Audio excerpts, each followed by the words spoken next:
Assalamualaikum warahmatullahi wabarakatuh. Jumpa lagi sahabat semua. Pada kesempatan kali ini saya sedikit menjelaskan ya tentang bagaimana kalau kita membuat adonan, baik itu adonan roti, cakwe, daging dan yang lainnya itu kan. Bagaimana caranya agar cepat ngembang ya dan kalis ya. Nah, ada beberapa cara ya teman-teman yang kita gunakan, tapi ini saya mau menjelaskan satu cara ketika kita membuat adonan itu dijamin itu cepat ngembang ya, artinya seperti ini. Jadi yang pertama itu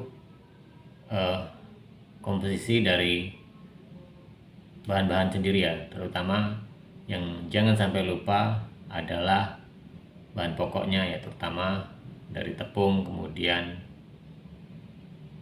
mentega dan juga ragi instan. Ini kalau kita membuat adonan roti atau daging dan cakwe ya.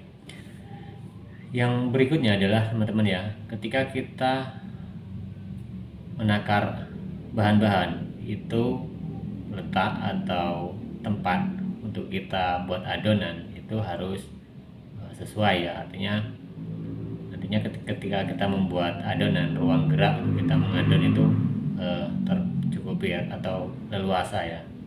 Nah, berbeda dengan ketika kita menggunakan mesin atau mixer. Nah, pada sistem manual ini kita harus memang benar-benar murni dari komposisi adonan tadi, kemudian letak bahan-bahan yang akan kita adon sehingga nanti kita leluasa untuk membuat adonan tersebut. Nah, yang berikutnya tentunya teman-teman ya, ketika sudah adonan bahan-bahan sudah tersedia semua, nah ini pas saat pemberian air ini harus benar-benar diperkirakan, artinya kita tahu komposisi pasnya, walaupun nambah itu tidak terlalu banyak agar apa siklus fermentasenya nanti cepat kan seperti ini. Jadi kalau bahan yang sudah kita adon nih kemudian ternyata kurang, tambah air, ini kadang-kadang akan menghambat, walaupun ngembang ini akan menghambat ngembangnya bahan adonan yang kita buat kan seperti itu.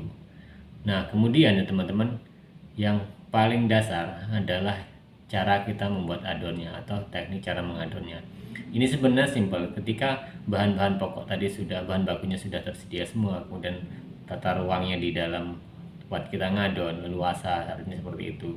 Nah, tekniknya seperti apa? Makanya pernah kita jelaskan sebelumnya di video sebelumnya itu bahwa cara mengadon dengan teknik yang sederhana sebenarnya itu kan, ketika adonan kita beri ruang tengah, nah kemudian bahan-bahan yang pokok artinya kita remat dulu di tengah, kita jadikan satu, kemudian setelah merata, nah disinilah fermentase ragi instan itu bereaksi kan. Nah, setelah ini rata semua yang di tengah, kemudian barulah bahan-bahan yang di pinggir atau tepung terigunya itu semua baru kita campurkan. Nah, setelah rata barulah kita mengejar atau ngadon untuk kalisnya. Ini karena dengan sistem manual ya teman-teman, berbeda dengan ketika kita menggunakan mesin atau mixer. Nah, yang berikutnya teman-teman, perbedaannya ketika kita membuat adonan dengan manual dan dengan mixer itu terletak pada air ya. Biasanya kalau menggunakan mixer itu biasanya kita membutuhkan air es, karena apa, tekanan dalam suhu di dalam tempat mixer atau dalam mixer artinya seperti itu ya teman-teman, dalam mixer itu, dalam spiralnya itu biasanya kan tekanan, sehingga kalau kita menggunakan air hangat itu akan rusak secara molekulnya. Nah, dengan air dingin otomatis itu akan membantu mempertahankan daya serap air dan mengembangnya itu akan tertahan seperti itu. Dan berikutnya kalau kita menggunakan manual, tentunya air itu dalam kondisi sedang, artinya tidak terlalu dingin dan tidak terlalu panas.